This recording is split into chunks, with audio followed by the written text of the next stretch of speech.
Welcome to our Echo Autism. If you will put your name and information into the chat, we would really appreciate it. We are recording today's session.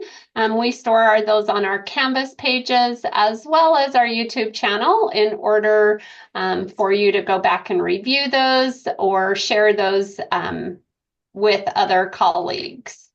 I do want to continue to give a big shout out to the Autism Council of Utah, who is helping fund this project.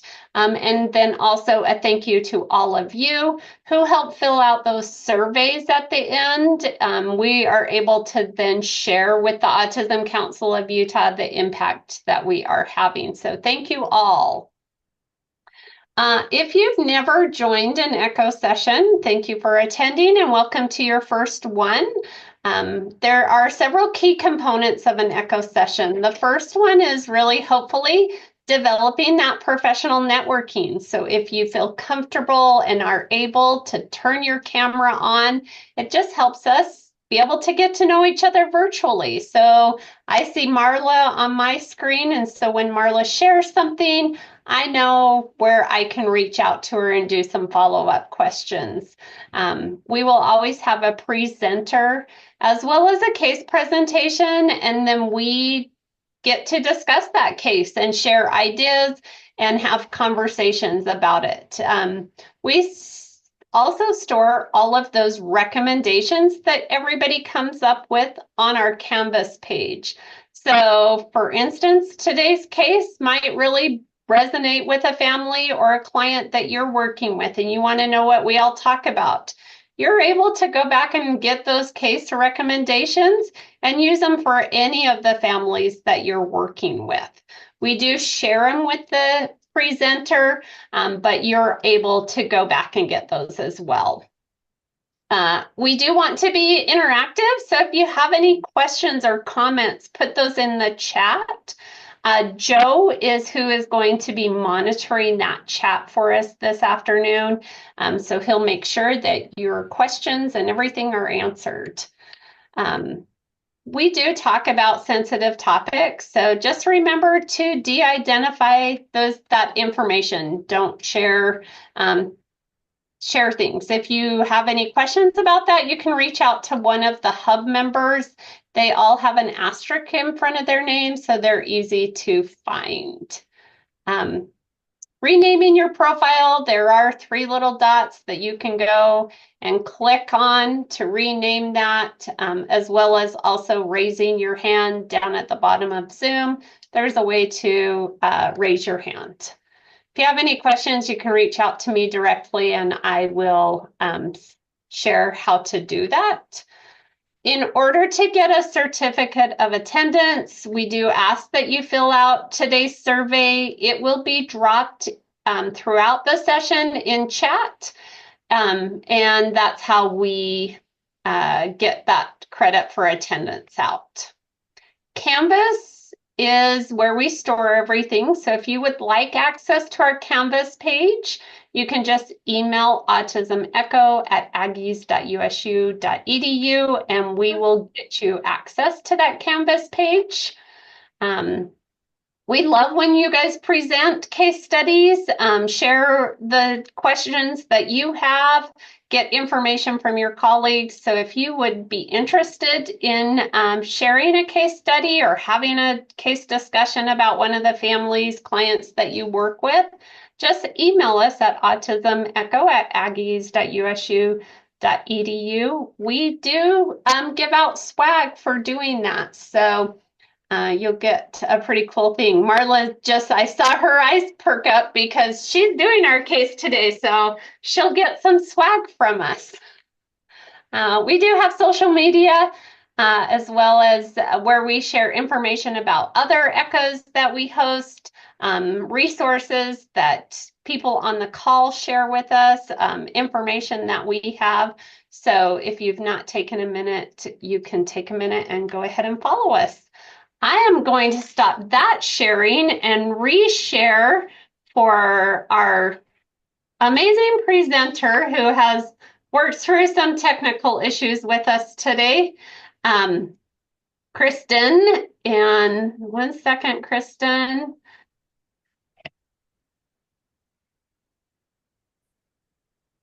Okay. Joe, I see your hand up. Yeah, just someone in the chat asked if you could put the email in there when possible. Yeah, we put autism echo in there. Yep, we will get that. Okay, Kristen. All right, can you hear me? Yes, we can hear you.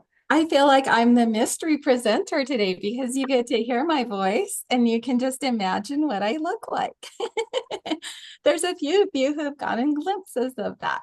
And so I am an occupational therapist. So I'm just going to give you just a little background on who I am and what my experience has been.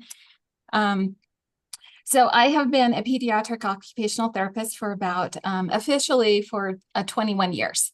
And I have grown up. My mom was a speech therapist, so I have grown up in the world of disabilities and abilities, if you want to put it that way.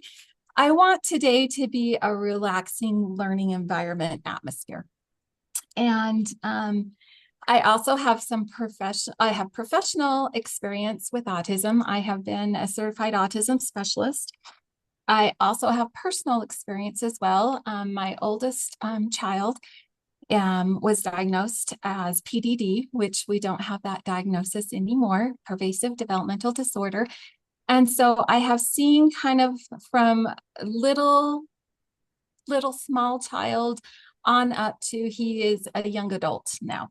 And so some of those things that I see there's some parents on the call today. I also see that there are other professionals. And so I hope that this blend of personal and professional will help to give you the best information that you can. I want to share with you research-based things that I have learned, as well as anecdotal information that I've learned along the way. And so with that, we'll go to the next slide. And here's our agenda. So that was kind of our introduction. Then we'll get into the background of what sensory processing is. And then hopefully the next part will give you some strategies. And then just wrap up with some questions that you have. And so go ahead to the next slide. Like I said, I'm an occupational therapist. And so most people are like, what are you? What do you do? And so I just want to give you a background because this is the lens with which I see the world, with which I use to guide my professional life. So the origins of occupational therapy go back to World War I. There was a branch of nursing, and we had all of these soldiers that were being wounded, right? And we know that not only when people are in wartime are they wounded physically, but they're also wounded mentally. And so what they found out was that as they were trying to help these soldiers to get better, a lot of them had shell shock, which is more what we would term as PTSD these days. They found that if they did arts and crafts, or they did things with purpose behind them, so occupation, meaning what they did to occupy their time, it helped them to be able to do better. And they were able to do functional things, and it sped the recovery. And so I bring that up because that's kind of the lens that I want to look at sensory processing with today, is that I want to look at it in the sense of function and how does it impact us as humans, and particularly that those younger, like 0 to 6 is basically what we're targeting today. So in the 1960s, 70s, there was an occupational therapist named Jean Ayres, and she had all these wonders about the body and how it worked. And so then she created what we now term sensory integration. And then there were other people who followed in her step. Lucy Jane Miller, she is a big proponent of sensory processing. She actually founded the STAR program that's it was originally based out of Denver. A couple of the handouts that I have for you are originated from what is called the STAR Institute now. She has stepped down from it just recently, but she has been a main guru within this world of sensory processing. And then another one that has also structured framework. And I mentioned these so that you have these names so that you can refer to them as needed in the future. Winnie Dunn is the other one. So Jane Eyre's, Lucy Jane Miller, and Winnie Dunn were like the main people who are involved in the main framework thought behind sensory processing. And so with that, we're going to move on and talk about sensory preferences. So I have graciously asked Justin to be my guinea pig with this. So Justin, you can unmute. Okay, Done. I want you to think, and the rest of you can be thinking about this as well. What do you do in your daily routine? Okay, so Justin, we're going to be a little personal at this point. Do you like to take showers in the morning or in the afternoon or in the evening? In the morning, In the morning. Why do you like the morning? because I feel like I wake up dirty. And if I shower at nighttime, I still feel dirty when I wake up in the morning and I need to shower again. Okay. All right. Do you like your temperature really hot or is it more of a lukewarm? Hot. I like it Hot. hot. Why do you like hot? It's just more comfortable to me. Yeah, it's more comfortable.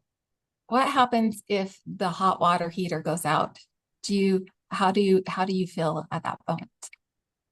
I feel a little more rushed, like I need to get out of there faster. All right. I'm sure So, my wife would appreciate. okay. So we're moving past the shower. Do you work out in the morning? Um, when I do, yes, I work out in the morning. Do you shower before or after you work out? After, Why? because I'm all stinky and sweaty Okay. when I All wash it right. What do you eat in the morning? up. Usually cereal, Usually cereal. All right.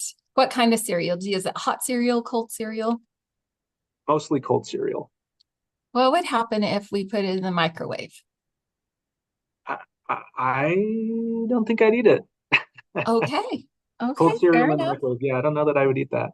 All right. When you come to work, you have your clothes on. What kind of clothing how do you pick your clothing for the day? Um, I just well, whatever pair of pants is on the top of the pile, All and right. and then Eh, whatever shirt I feel like would match with those pants. Okay. Now, do you put on cologne or deodorant or things like that? Deodorant, yes. Deodorant. Okay. Do you have a preference? Is it a deodorant or a deodorant and antiperspirant? Does it matter? I think it is an antiperspirant. I just get Okay. the same one. All right. And then another, just about two more questions, and you're like, oh no, everybody knows my personal life now. But when you brush your teeth, is it after you have eaten your breakfast or before you've eaten your breakfast?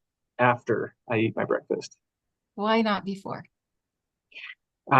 Because the toothpaste is very minty and it affects the taste of my breakfast. All right. Now that you're ready for work, do you drive the same roads into work? Usually, yes. What happens if you have to deviate? It's not too bad. It's not too bad. I, yeah, luckily here in Vernal, there's, uh, takes me 10 minutes to get just about anywhere. So, Oh, um, yeah, it's not too bad here in Vernal if I have to take a different route. okay. Sometimes when I'm driving, because I work at multiple locations, I get just force of habit, start driving to the wrong location. And so I get a little frustrated, but luckily the next turn just gets me where I need to go anyway. So, Okay.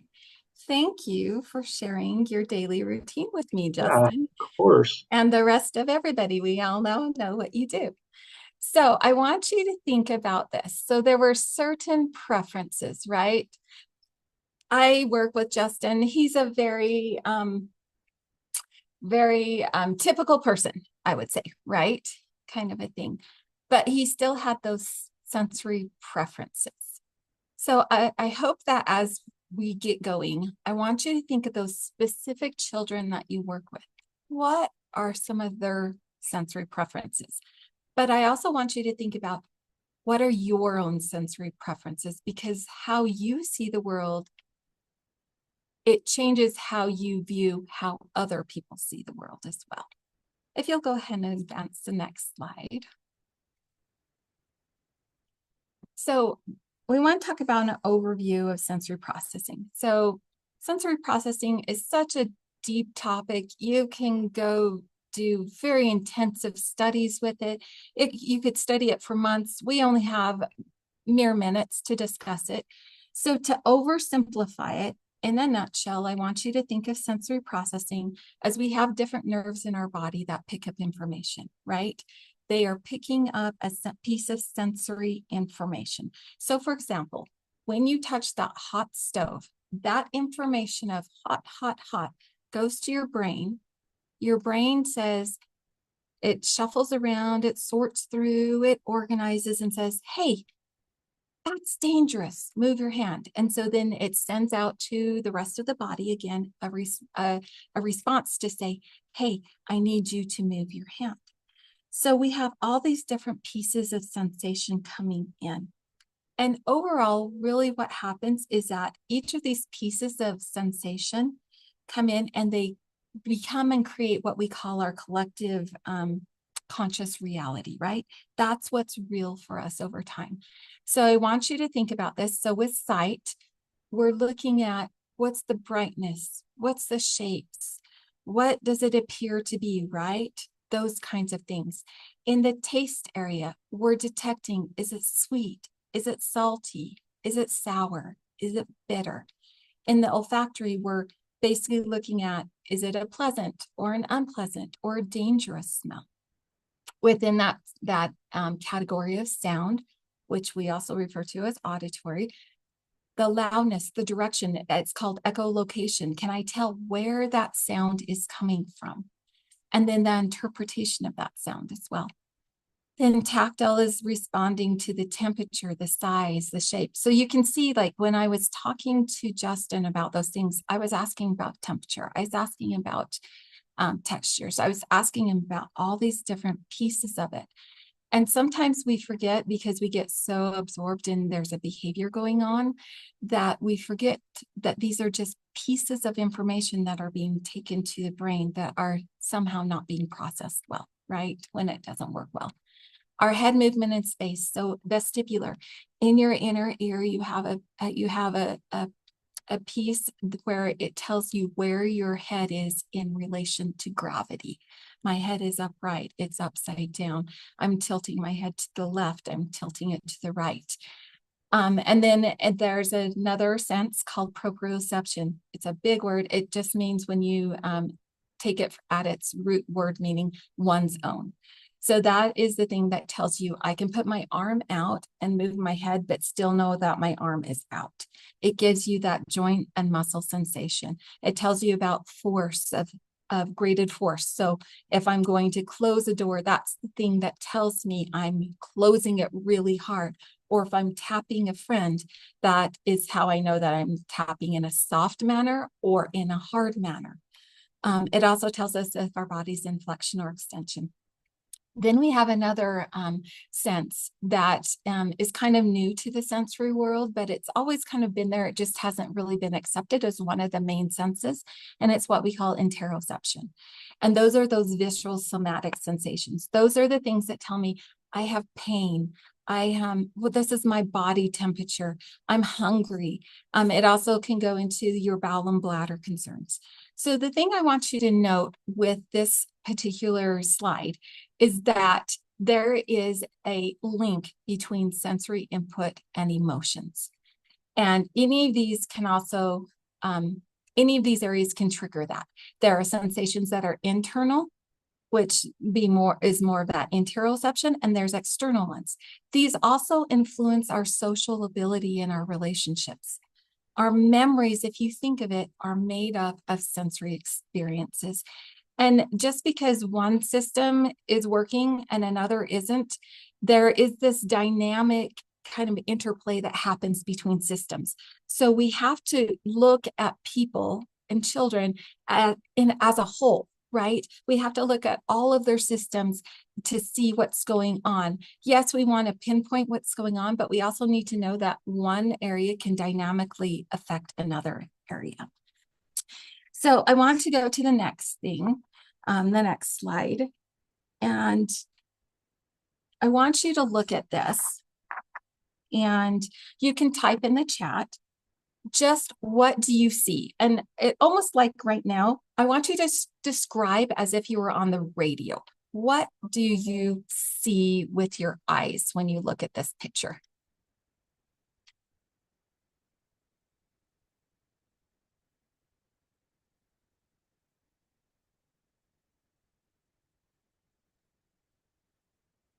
So I see the color orange. I see flowers. I see water. I see yellow. I see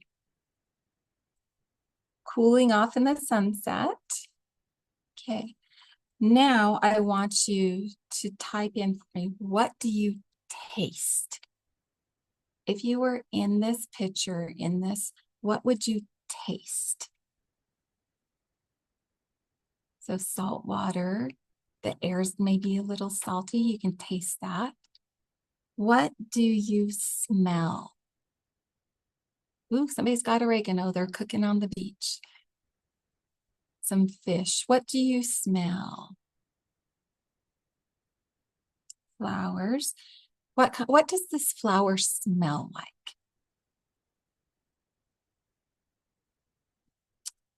Okay, now I want you to think about, what do you hear? What sounds do you hear? That allergies make me laugh. That's very true, yes.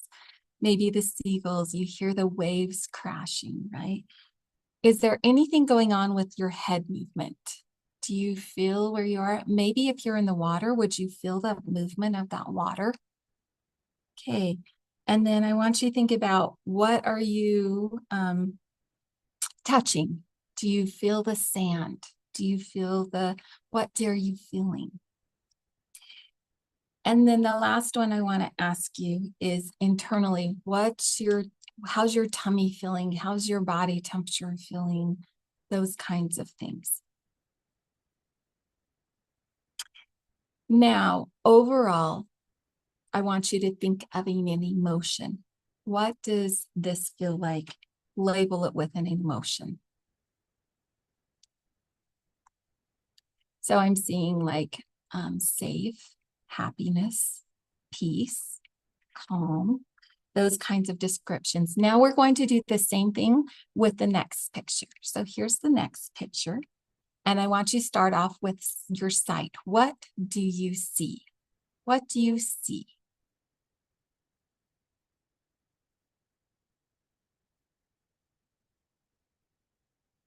So I'm seeing words like chaos and commotion. Those would be more descriptive of like feelings. But what do you see? Do you see many cars, a few cars? Do you see many buildings, a few buildings? What does it taste like? What do you taste when you're in this situation? Some bitter, I see. Gritty, that's more of a texture, yeah. You're tasting the exhaust. What are you smelling? And isn't this interesting that as humans, I'm not even in that place. You're not even in that place, but yet I can trigger these different sensations in your body. Okay, what are you hearing? What does it sound like? Horns honking, noise, talking, lots of sounds, right? What about head movement? Would you be calling a cab and turning your head one way while you still have your hand in the air? That would be a combination of our vestibular and our proprioceptive senses. What is your internal senses feeling inside? Are you hungry? Are you worried? Those kinds of things, overwhelmed. Now think about the emotions. What emotions are you feeling? I had one person that I showed this to, and she's like, exciting. This looks really exciting to me. And I'm like, oh no, I want to run away when I see this picture. But she's like, no, this looks like fun to me. This looks like I'm so excited. And on the other hand, I may be more like the other person. I'm stressed out when I see that picture. Okay, we'll move on. You're starting to get the gist of this. So then here's our next one. What does this one feel like? So tell me, what do you see? What do you see? And then go ahead. What do you taste? What do you smell?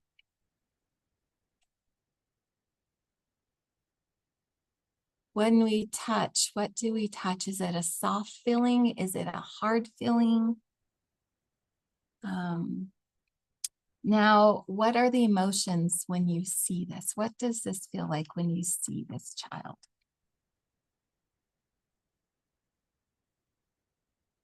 So I'm seeing a lot of love, peace. The world is okay, right? That kind of a thing. So why did I have you look at all these different pictures? Why did I ask you all these specific questions? Well, what that's doing is it's helping you to be a better sensory detective. Okay. So when you look at the sensory world, especially of our children, especially our little ones like this, it's really hard to know unless we're very good and astute at our observations, right? And so this is why I wanted you to pick it apart. What do you see? What do you hear? All of those different pieces of information, because that will give you the building blocks for the concerns of what's going on with that child that you might need to be able to address. So the next slide that I have, and some of you may be familiar with Maslow's hierarchy of human needs, right? He was an American psychologist. He was born around 1908. He was a first generation Jewish American from the Ukraine. So you can think about it. He probably came from a lower income. He came from a different country. So he was very much interested in observing other people, right? And so the reason I have this up here is at the bottom of his theories is physiological needs. We have our sensory fits into the physiological needs. So we have these needs that if they are not met, we can't do those other things. We can't be available to have social interactions. We can't be available to do higher level thinking type things. And so that's just one of the things that I want you to keep in mind, that if our sensory system is not doing well, the rest of us is not doing well. So if you'll advance to the next slide, here are some of the disorders that can occur with sensory processing. And I know we're all here for the ASD, for the autism. They can occur with obsessive compulsive, ADHD, bipolar, anxiety. There's also pieces that can happen with trauma, even though they look different than what you would consider as typical sensory processing.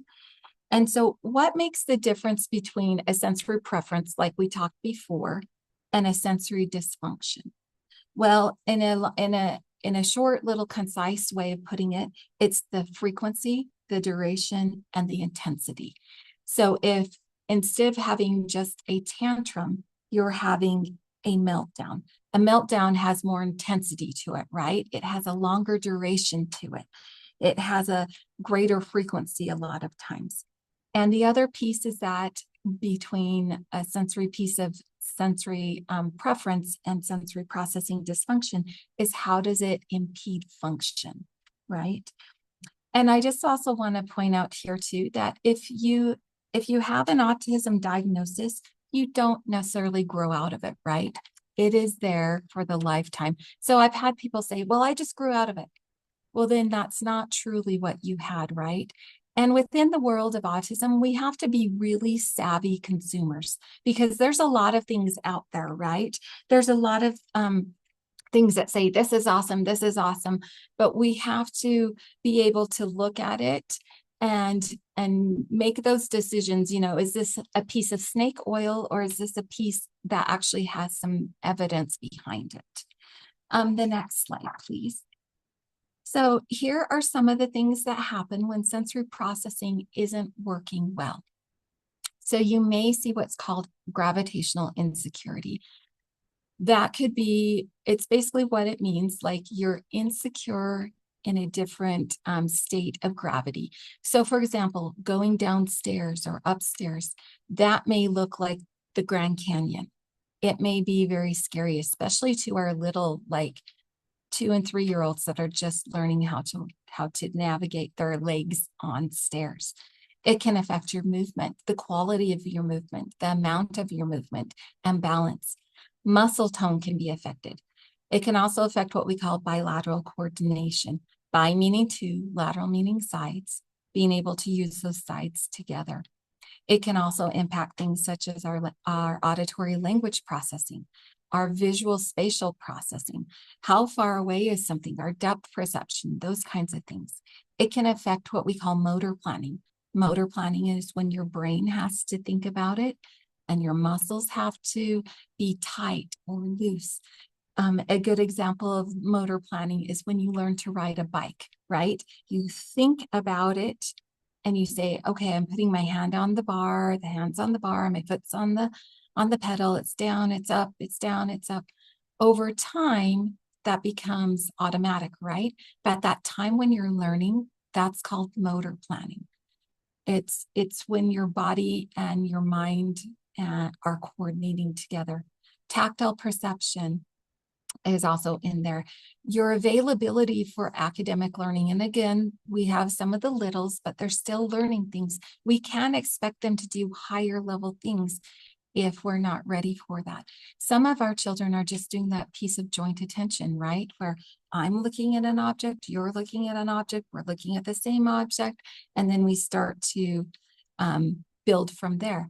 That can be impacted by our sensory processing if it's not working well. My control of my motor is affected. The grading of my movement, meaning how quickly or how hard I can go towards it.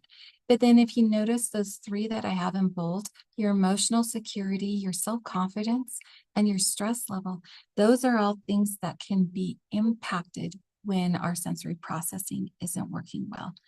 I want to ask you, and I want you to put this in the chat. What is the activity that we do that activates the most regions of your brain? Any ideas? What is the one thing we do as humans that activate it, the most areas in your brain at the same time? I have a guess of swimming. That's a good guess. It's not quite there. Piano, physical activity, communication. Well, I'm going to say Amelia Del Pino. I hope I said it right. You are right. It is actually eating is considered the most complex area that accesses most of the area of the brain. If you think about it, it's very true because you have motor going on, right, with your mouth. You have smell going on. Your smell and your taste are highly coordinated. You have a whole bunch of different things. Did you know there are actually technically 32 steps to eating? Is that crazy to think? And so some of it may be just being in the same room as food, right? A lot of our children with autism have eating problems, right? They eat the brown diet. I only eat potato chips, chicken nuggets, and mac and cheese, right? Those kinds of things. And so that's one of the things that just tolerating being in the same room as food, tolerating it on your tongue, that's a texture in your mouth. The more you think about it, you'll be like, wow, that really is super crazy. Okay, so what happens when sensory processing isn't working well? We'll look at our next slide. Well, it's like we're fighting the bear, right? Our body goes into what we call a fight, flight, or freeze type mood. Any kind of logic is out the window, right? We head ourselves into what we consider a stress response, right? So what happens in a stress response? It's a physiological response, right? I think probably Janelle and Leo were going over that. They were feeling this earlier when the technology was being so wonderful for us this morning. And I'm sure these things were happening to them. Their heart rates were going up. The blood pressure was going up. you start to release cortisol and adrenaline, right? And then your body prepares for immediate action. You might have a little bit of altered breathing where you're either breathing really heavy and really fast, or think of maybe like the archer, the person who shoots his bow and arrow. He holds his breath sometimes right before he releases the arrow, right? Because he's trying to control the environment. It's another way, a physiological reaction to stress. Your liver releases glucose so you can have energy. You also have the urge to need to go to the bathroom so that you can lighten yourself up so you can take off and run, right? Run away from the bear. Think about those reactions. Do you have children who display some of those? Right? There are some of those that you notice that there's these kinds of concerns. The eyes will dilate, the pupils will dilate. And so at that point, they're in a very dysregulated sense, right? And what you're in at that moment is your reality, right? You cannot argue with perception. What a person perceives at that moment is their reality.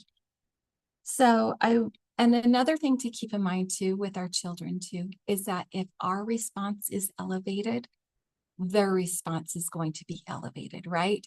When those children start to scream or yell, we want to scream or yell. But what we should do to help in that situation is to minimize the amount of words we use, minimize the intensity that we use. Yeah, Amelia, we'll get into it, but co-regulation is totally key with this. And so they feed off of your vibe, right? And so I want to go to the analogy of a cup, right? So all these pieces of sensory information are coming in. Some kids have maybe a shot glass, right? Some kids may have a big teacup, and some kids may have like a big gulp type cup, right? And so all these pieces of sensory information are coming in. Imagine not the water in there.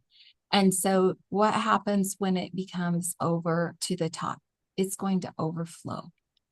And so when the overflows, that's usually when you've hit kind of that meltdown type of thing.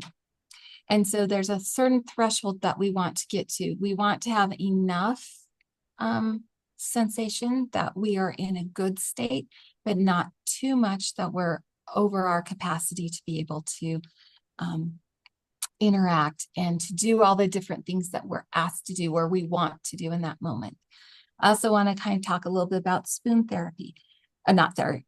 Therapy would be great. I wonder what that would be, but spoon theory. So I don't know if any of you have heard of this. And this also helps to explain why holidays are so hard with sensory. Everybody has a certain amount of spoons, right? And they vary from time to time, from day to moment. And it's really about the energy that we have to avoid exhaustion, right? Kind of a thing.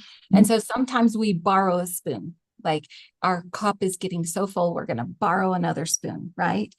And we only have a finite amount of spoons.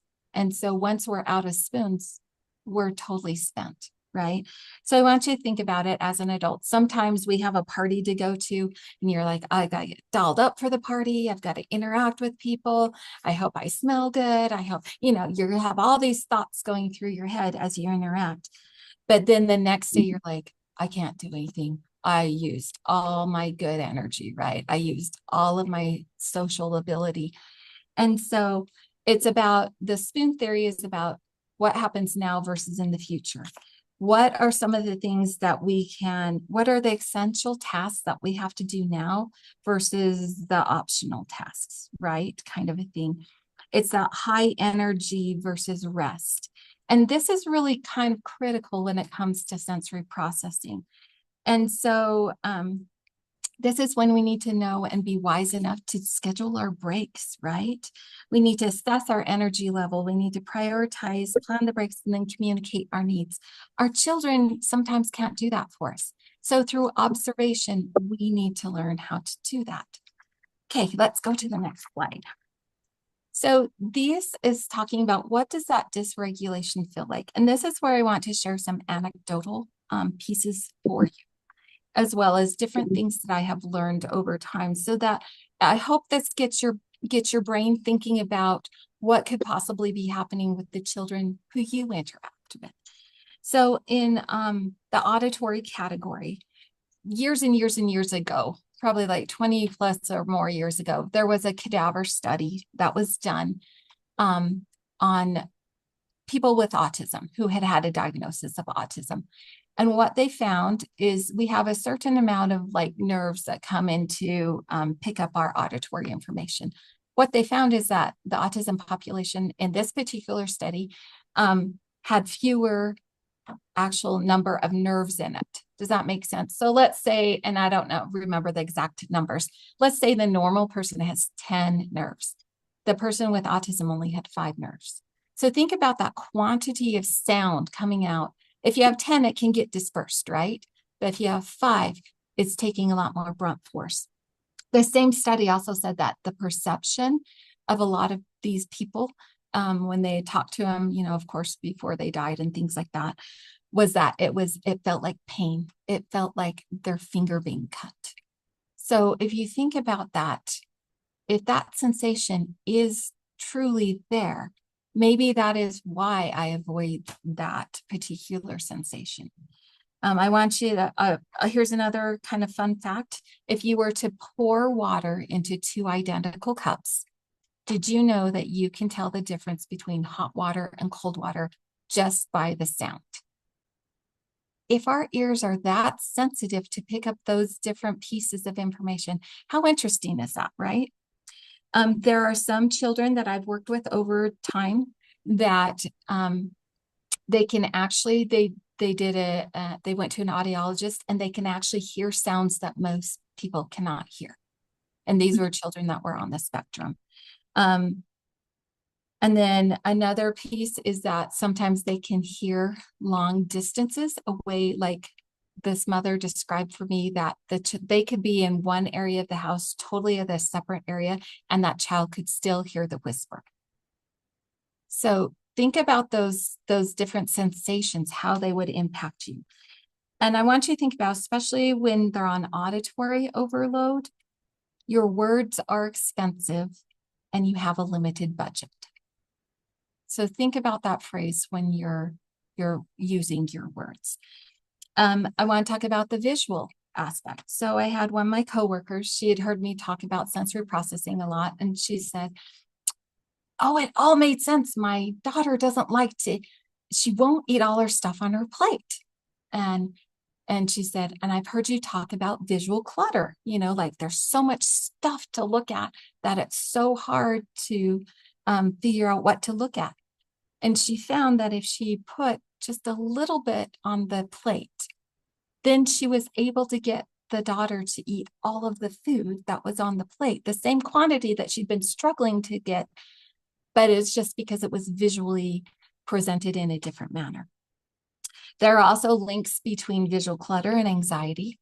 So if there's a lot of visual clutter, it can amp up that potential for anxiety. There's also, think about light sensitivity.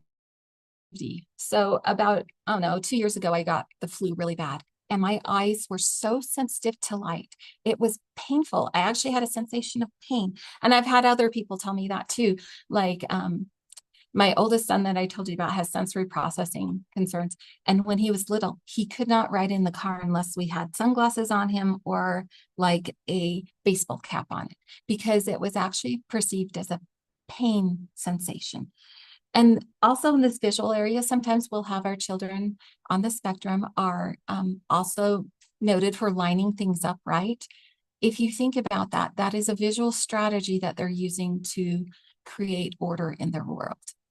So we think of it as maybe problematic, but they're possibly doing it to create order in their world. The vestibular, that one. So I don't know if any of you get car sick, right? How many of you get car sick? You can type it in there. If you are, you're one of my fellow tribe members, because that makes me so sick. So I'm always the driver, right? Kind of a thing. I want to tell you why you get car sick, right? Your visual information, if you're not driving or whatever, is telling you you're stationary, right? Your internal is telling you that you're moving, right? And so it's a mixed match between that vestibular sense telling you that you're moving and your visual sense telling you that you are stopped. And so what that does is it gives the brain the same sensation that you are poisoned. So that's why you have the urge to throw up. So that's one of those things. So that vestibular movement can be very overwhelming, right? And then I want to tell you the last one before we move on from the side is the smell. And so there was a dad who I had of a student, and he changed his child all of a sudden started having more meltdowns after school. And it's like, okay, why is this going on? You know, well, what we found out after a lot of detective work is dad had started going to the gym to work out, and then he had started to shower and had a different smell. So the child could not articulate that the dad smelled different after he went to the gym. And once they figured that out and were able to put the smells back how the child liked it, then the meltdowns stopped. And so think about that. It's really fascinating to think about. We also had at our school not long ago, we were in an old school, and there was some sewer issues. And the smell was horrendous in the hallway. And I could tell you, I watched one of the teachers that I work with. All of a sudden, she became totally dysregulated. What are we going to do? How are we going to do this? And just began to kind of fall apart. And it was all linked to that olfactory smell that she was smelling. So that's kind of what that dysregulation feels like. So if you'll advance to the next slide. So when we are in that dysregulated sense, it's like the picture on the left side. It's like a rocky pathway, right? Sometimes it's even more rocky than this. And we want to be able to turn it into a smooth highway, right? Well, how do we do that? So here's the next slide. Here are some of the sensory strategies that we can use. So one of them, I think it was Amelia who had said it before, co-regulation. So that is actually how we learn to be regulated, is by learning it from others, right? That mother that holds the baby and rocks the baby, that is there for them emotionally and physically.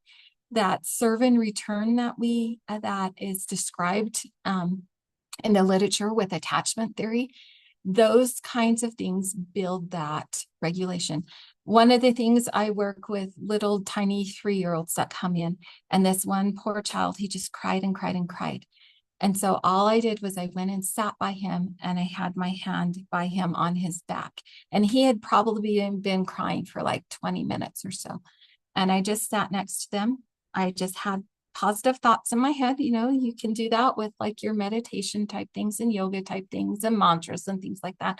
And I was just like in my head saying, be calm. So because I was in a calm spot, it helped him to calm too. So that was a version of co-regulation. Bilateral activities are super, super important. It doesn't matter what area of sensory processing is not working well. If you can do things that encourage both sides of the body at the same time, that will be helpful to help get into a regulated state. Cross that midline. The midline is like from your nose down, right? It's the middle of your body. Taking like your right hand and putting it into the left space, or your left hand putting it into that space. Those kinds of things are really, really good. Looking at what's happening in the environment.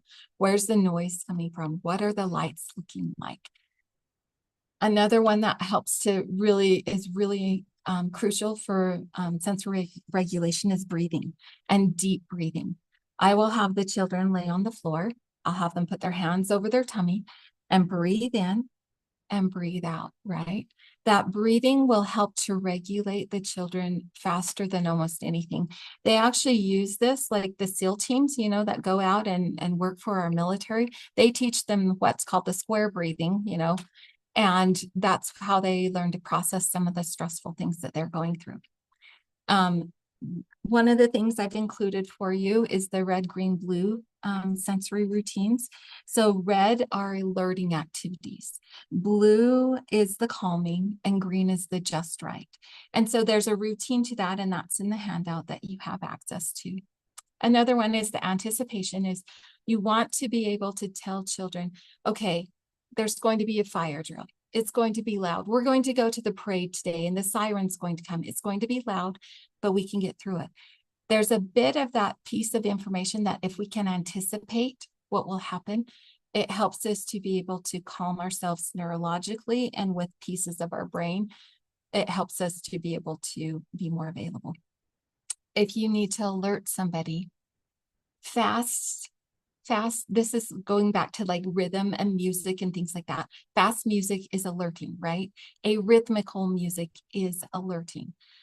Rotary, as far as like movement, is like spinning. That is alerting, right? So if we want to work on getting their sensory systems up, those are things we want to do.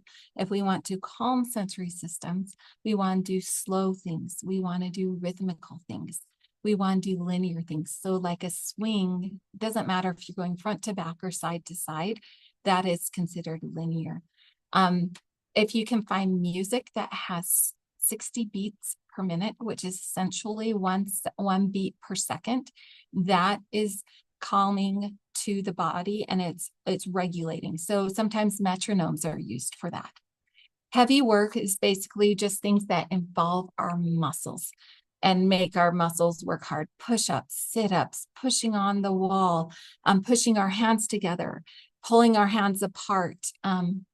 If you put them together, like kind of like a picture, like you would think of like a person praying, right? With your hands together, that is called an isometric exercise. And then if you're to grasp them, like you link your fingers together and then you pull apart, that's also one that you can do. You can do chair push-ups where you sit in your chair and you push up with your fingers and hold your body above the chair with your hands. And the last sensory strategy that I have for you that sometimes is totally overlooked is sleep. If we don't get our sleep, our body is not able to regulate. I noticed that's one of your topics coming up. That sounds so awesome, because a lot of our autistic population, they have a hard time with that sleep piece. And so that's really crucial as well. So if you'll advance the slide, the next thing is, this is the magic formula. Now you have all my magic. Is that if sensory doesn't seem to be working for you, it needs to either be more frequent. It's a frequency, intensity, or duration type thing. So it needs to happen more often, or there needs to be more intensity to it, or longer duration. So like the picture that I have in there. So maybe they're jumping and they're jumping for that proprioceptive input, right? Kind of a thing. That frequency means how often they're going to be doing it. The intensity is how hard are they jumping, right? How much force are they putting into that jump? And the duration, how long are they doing that? Are they doing it for just like 10 seconds, or are they going to do it for like 30 seconds or more? And this formula works with all areas of those sensory systems. And then if you'll advance to the next slide. Hopefully these have given you some good ideas of how to get from a rocky pathway of dysregulation to a smooth highway of sensory integration. And then the last slide just has my resources for you. So the sensoryhealth.org, that has a lot, it's connected with the STAR Institute. It has a lot of really good information. The harkla.co, they are very sensory friendly. They are occupational therapists that have put together things. And also the Kim Wiggins site. Those ones all have a lot of good sensory references for you. And then some of the books that I have put on there are specifically books that I have found to be very easy to read, right? Because a lot of us work with parents that are going through these things. And so there are just some references for you. And so with that, that's my thank you. There's my contact information, and I'll send it back to Janelle and the team. Thank you so much, Kristen. That was great information. And also, your voice is just so calming. I was calm the entire time. So I'm going to pause and open up for any quick questions. And Katrina, we will send out today, later on today, information for those references. Hi, I had a quick question. Yep. Thank you. It was a great presentation.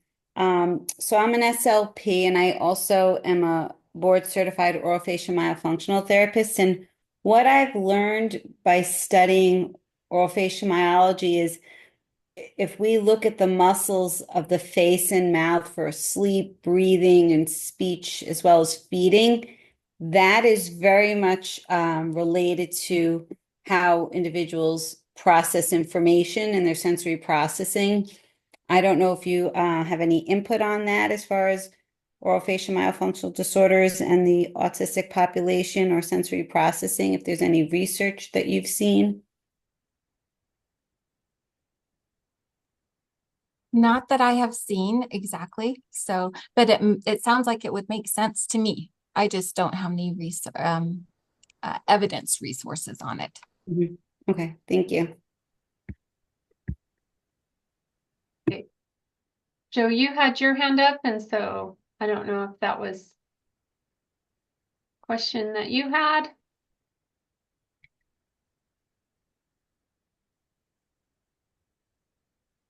Okay.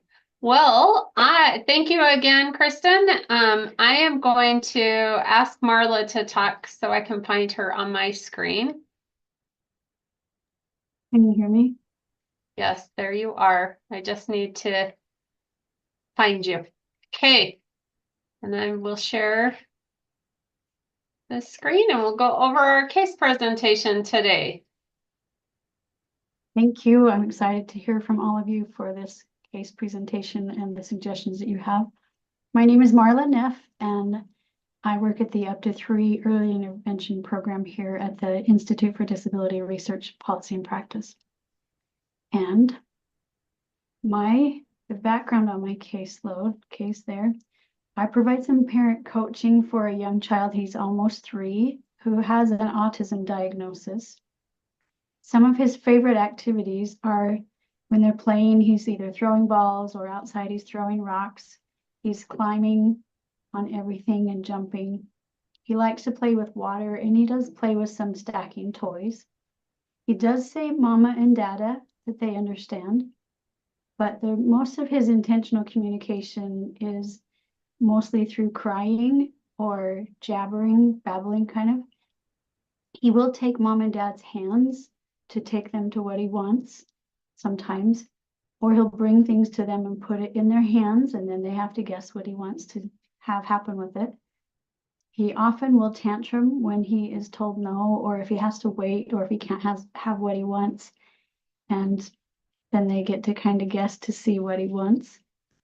Some behavior concerns that he's had in the past have improved. So a big concern they've addressed is that he used to climb on the kitchen counters where they have their knives and everything stored. So he would get up there and pick up the knives, get to the water, but he's not doing that as much anymore.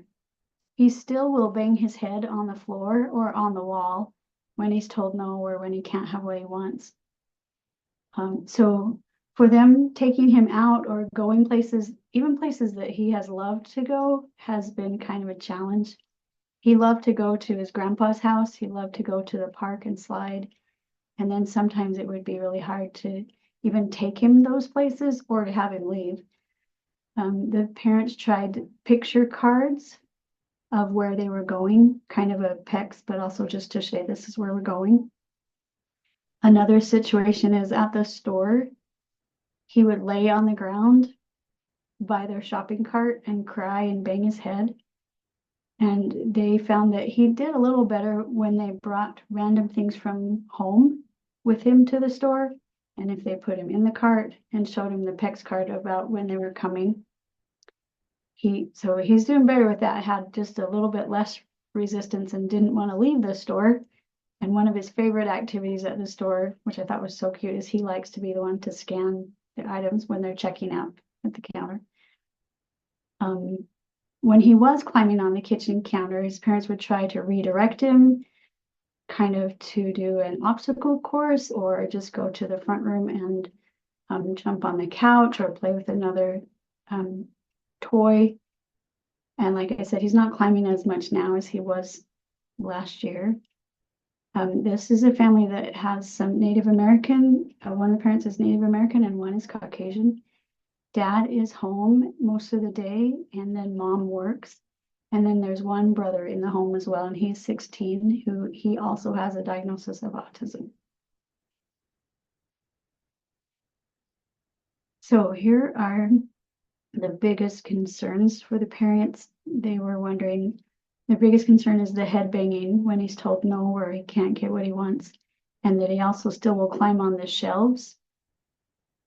Their biggest questions are, how do we tell if his head banging is related to behavior or sensory, and what do we do about it? And they also kind of wonder why he climbs. They're kind of wondering if it's just easier for him to climb and get what he wants than to communicate. So those are some of their biggest concerns. So for the discussion, it would be great to hear what are so a couple of things we'd love to have suggestions on is to help with that behavior. How do you tell if it's head banging is sensory related or if it's behavior driven? And what strategies would help decrease the head banging? And if you have suggestions for help with communication for him. And also another area, he is starting preschool in his local school district soon. What suggestions would help with that change in regard to his sensory regulation and communication? Great. We will be moving Marla into the breakout groups to and from, so you can ask any follow-up questions. Marla, I'll be shooting you a text to let you know when I'm going to move you. The first breakout group is with Joe, and you're going to take on that. Question number 1, how to help with behavior. Stacy, your group will be doing bullet point number 2, helping with communication. And then Lindsay, your guys' group is going to be that transitioning, the starting in the school district and what suggestions help with this change regarding sensory and communication for him. So again, just make sure you take a minute, introduce yourself. We will stay in our breakout groups for about 15 minutes, and Leo's going to open up our breakout groups. Note that I was in the room when one breakout session was going and what great discussions were happening on it. We are really short on time, and I'm now echoing on the other computer, so lovely. Thank you all for bearing with some of our technical issues today. Again, Marla, we will compile that. So if all the hub members or whoever you took notes would email your notes to the autism echo at aggies.usu.edu, Leo will drop that into chat really fast. We'll compile those for you, send those over to you, Marla, as well as for everybody else. If you want to hear everything that was discussed in those sessions, they will be on our Canvas page. And if you want access to the Canvas page, email autismecho@aggies.usu as well. Our next session will be in March, so March 26th. And hopefully we'll see you all then. Enjoy the rest of your day. Thank you all for joining.